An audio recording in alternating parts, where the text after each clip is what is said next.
Acordei com o som do mesmo despertador de sempre. O mesmo barulho irritante que me tira do sono todas as manhãs. Olhei para o relógio digital, piscando em vermelho. 6h47.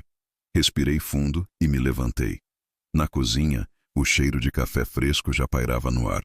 Um ritual que eu mantinha há anos. A xícara estava no lugar de sempre, ao lado do açucareiro.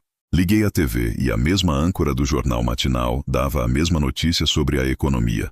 Fui até a janela para abrir as cortinas e, como um relógio, meu vizinho, o Sr. Ambrósio, saiu para pegar o jornal e acenou para mim com um sorriso.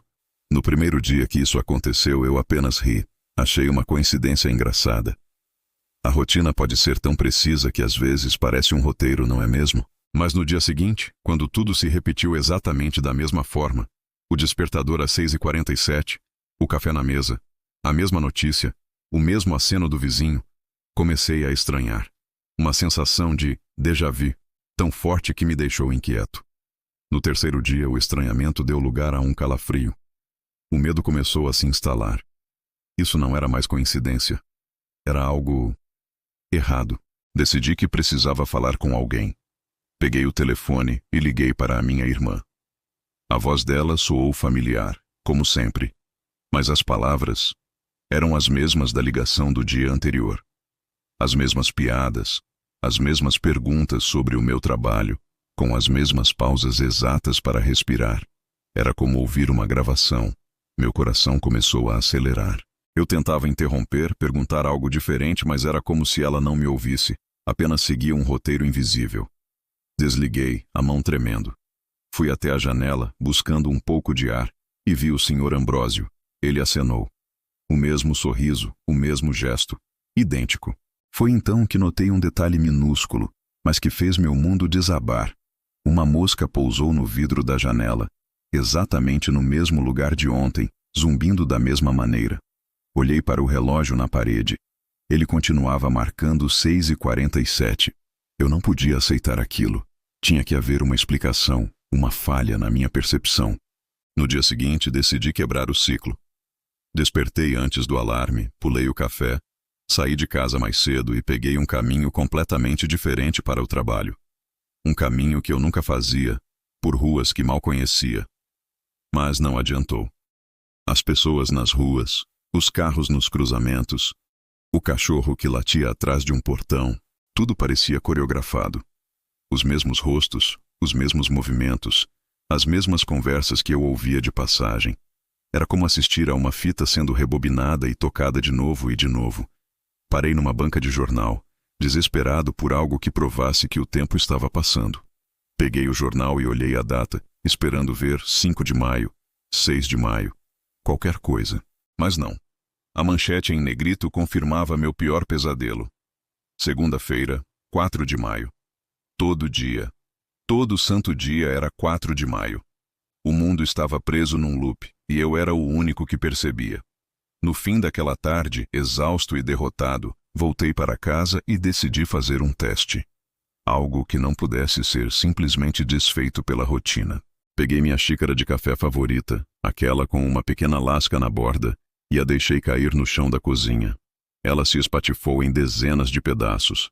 Observei os cacos espalhados, uma prova irrefutável de que algo havia mudado. Fui dormir com um pingo de esperança. Na manhã seguinte acordei, 6h47. Fui até a cozinha com o coração na boca. E lá estava ela, a xícara. Na prateleira intacta, sem um único arranhão. A lasca na borda parecia zombar de mim. A única coisa diferente em toda essa loucura era eu. Porque eu me lembrava de tudo. Aquele dia se arrastou como todos os outros. Uma cópia carbono insuportável. Mas quando a noite chegou, algo diferente aconteceu. Exatamente às 11h59 da noite, meu celular tocou. O visor não mostrava nenhum número. Desconhecido. Atendi. A mão suando. Silêncio por um instante. E então, uma voz. Era calma, quase serena, mas carregada de uma autoridade arrepiante. Pare de tentar, disse a voz. Meu sangue gelou. Quem está falando? Tentar o quê? Eu gaguejei. A voz ignorou minha pergunta. O dia não volta. Você é quem não vai. E antes que eu pudesse dizer mais alguma coisa, A ligação caiu. Fiquei olhando para o celular, paralisado. Olhei para o relógio na parede. 11h59. Mas o ponteiro dos segundos... Ele se movia, completava um círculo, mas o minuto não virava. O tempo estava quebrado. Num impulso, corri para fora do meu apartamento, para a rua. E o que vi me deixou sem ar. Tudo estava imóvel. As pessoas, os carros, uma folha caindo de uma árvore. Tudo congelado no meio do movimento. Um casal no meio de um abraço. Um entregador prestes a tocar uma campainha. Um gato no meio de um salto. O mundo inteiro estava parado, como uma fotografia em 3 dimensões. E quando olhei para o céu, o horror se completou. O sol e a lua estavam lá, juntos, dividindo o firmamento numa paisagem impossível. Voltei para dentro, cambaleando, a mente em frangalhos. Precisava entender. Fui até o banheiro e parei em frente ao espelho. Meu reflexo me encarava, mas havia algo estranho. Quando levantei a mão, o reflexo demorou uma fração de segundo para me imitar. Havia um atraso, uma desconexão. Foi então que percebi. Alguns dias antes, naquela eternidade de 4 de maio, eu havia me cortado na testa ao arrumar um armário.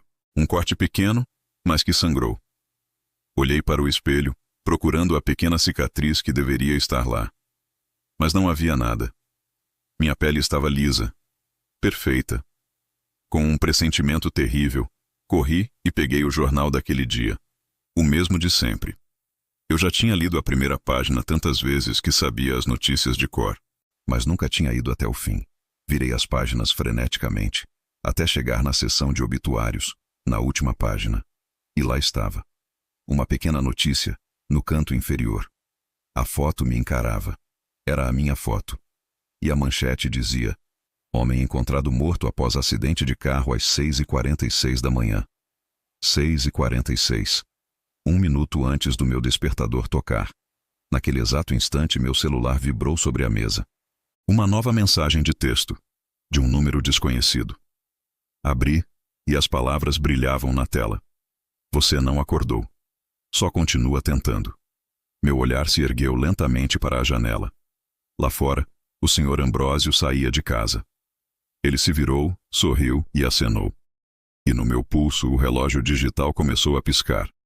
6h47. De novo.